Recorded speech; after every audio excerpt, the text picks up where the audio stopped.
ప్రభువు నందు ప్రియ సహోదరి సహోదరులారా, నేడు పునీత బర్తలోమయి ఉత్సవాన్ని కొనియాడుతున్నాం.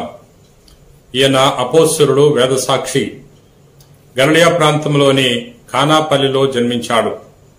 తాను ఫిలిప్పు ద్వారా యేసుక్రీస్తు ప్రభుకి పరిచయం చేయబడ్డాడు. బర్తలోమయి, సువార్తలో చూసే నతానియేలు ఇద్దరు ఒకటే ప్రియ సహోదరి సహోదరులారా. యేసు ప్రభు యొక్క బోధన ఆలకించి ప్రభు కొరకు, ప్రభు యొక్క సందేశం కొరకు ఎన్నో త్యాగాలు చేశాడు. తాను అరేబియా దేశంలో సువార్త పరిచర్య చేశాడు అనే తిరుసభ చరిత్ర మనకు తెలియజేస్తుంది.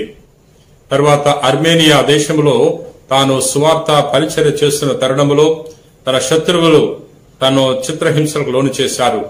తాను సజీవంగా ఉన్నప్పుడే తన యొక్క చర్మాన్ని ఒలిచి ఘోరాతి ఘోరంగా తనను చంపివేశారు అని చరిత్ర తెలియచేస్తుంది. ప్రియ మిత్రులారా, బర్తలోమయి గారి యొక్క జీవితము మనందరికి కూడా గొప్ప ఆదర్శము. తాను క్రీస్తు కొరకు, క్రీస్తు యొక్క సందేశం కొరకు తన యొక్క ప్రాణాలను అర్పించి ఉన్నాడు. మనం కూడా ప్రభు యొక్క సందేశాన్ని తెలుసుకుని ప్రభు యొక్క సందేశాన్ని ఇతరులకు చాటి చెప్పడానికి ప్రయత్నం చేయాలి. యేసుక్రీస్తు ప్రభు మన కోసం శిలువలో రక్తాన్ని చెందించి ఉన్నాడు. ప్రభు కోసం మనము త్యాగాలు చేయగలుగుతున్నామా?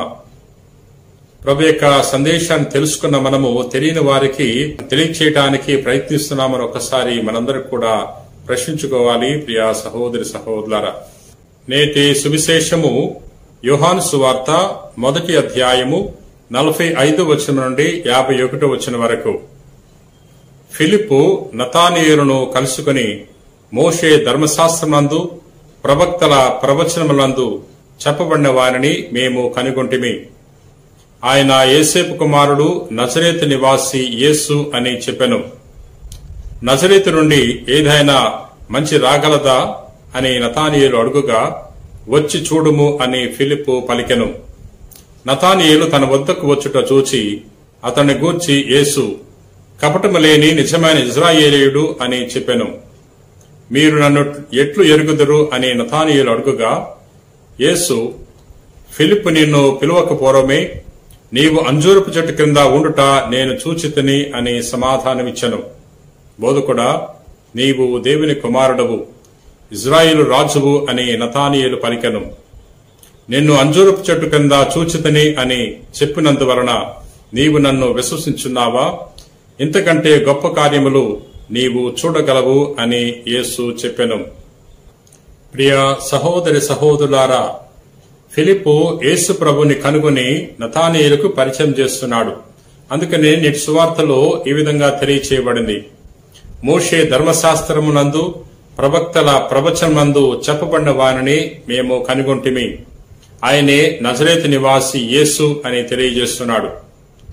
ఫిలిప్పు ఏ విధంగా అయితే యేసు ప్రభుని కనుగొని నతానియేలుకు పరిచయం చేస్తున్నాడు, అదే విధముగా మనము కూడా యేసు ప్రభుని తెలుసుకుని ప్రభు యొక్క అనుభూతిని ఇతరులకు తెలియచేయాలి. ప్రియ సహోదరి సహోదరులారా, నతానియేలు తెలియజేస్తున్నాడు, నజరేతు నుండి ఏమైనా గొప్ప గొప్ప కార్యాలు మనం వినగలమా అన్నప్పుడు ఫిలిప్పు తెలియజేస్తున్నాడు, వచ్చి చూడమంటున్నాడు.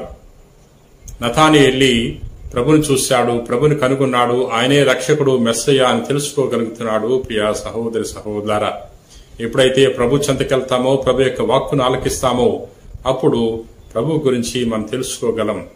అప్పుడు మనము ప్రభు మీద విశ్వాసాన్ని, నమ్మకాన్ని ఏర్పాటు చేసుకోగలము. ప్రియ సహోదరి సహోదరులారా, యేసు ప్రభు నతానియేలు విషయంలో ఈ విధంగా తెలియజేస్తున్నాడు, ఇదిగో నిజమైన ఇజ్రాయేలు, కపటము లేని ఇజ్రాయేలీయుడు అని తెలియజేస్తున్నాడు. నతానియేలుకి ఎటువంటి కపటము లేదు అని ప్రభు అంటున్నాడు. అంటే మంచి మనసు కలిగిన వాడు, ఎటువంటి స్వార్థము, ద్వేషము, అసూయ, పగ లేనివాడు, నిజాయితీ కలిగిన వాడు, దైవభీతి కలిగిన వాడు. మనం కూడా ఈ నతానియేలుకున్న సుగుణాలను అలవాటు చేసుకోవటానికి ప్రయత్నం చేయాలి. ప్రియ సహోదరి సహోదరులారా, ప్రేమ కలిగిన ప్రభువా, దయగలిగిన సర్వేశ్వర ప్రభువా, నిన్ను స్తుతిస్తున్నాం, మహింపరుస్తున్నాం, గణపరుస్తున్నాం. మరొక రోజును మాకు బహుమానముగా దయచేసినందుకు వేలాది వందనాలు. ప్రభువా, ఈ రోజున అపోస్తలుడైన పునీత బర్తలోమయి ఉత్సవాన్ని కొనియాడుతున్నాం. బర్తలోమయు నీ యొక్క సందేశాన్ని ఆలకించి నీ యొక్క వాక్కు కొరకు తన యొక్క ప్రాణాన్ని త్యాగం చేసి ఉన్నాడు. మేము కూడా నీ సందేశాన్ని తెలుసుకుని నీ సందేశాన్ని ఇతరులకు చాటి చెప్పే గొప్ప విశ్వాసం ప్రసాదించండి. ఈ రోజున ఎవరెవరైతే ఈ వాక్యాన్ని ఆలకించి ప్రార్థన చేయించున్నారో అటువంటి వారందరూ కూడా నీకు సమర్పిస్తున్నాం. ప్రభువా, నీ చిత్తమైతే మా యొక్క విన్నపాలను మన్నించండి. ఎవరైతే ఆరోగ్యం కోసం ప్రార్థన చేయించున్నారో అటువంటి వారందరూ కూడా తాకి స్వస్థపరచమని మా నాథుడైన క్రీస్తు ద్వారా మనవి చేయించున్నాం తండ్రి. ఆమెన్.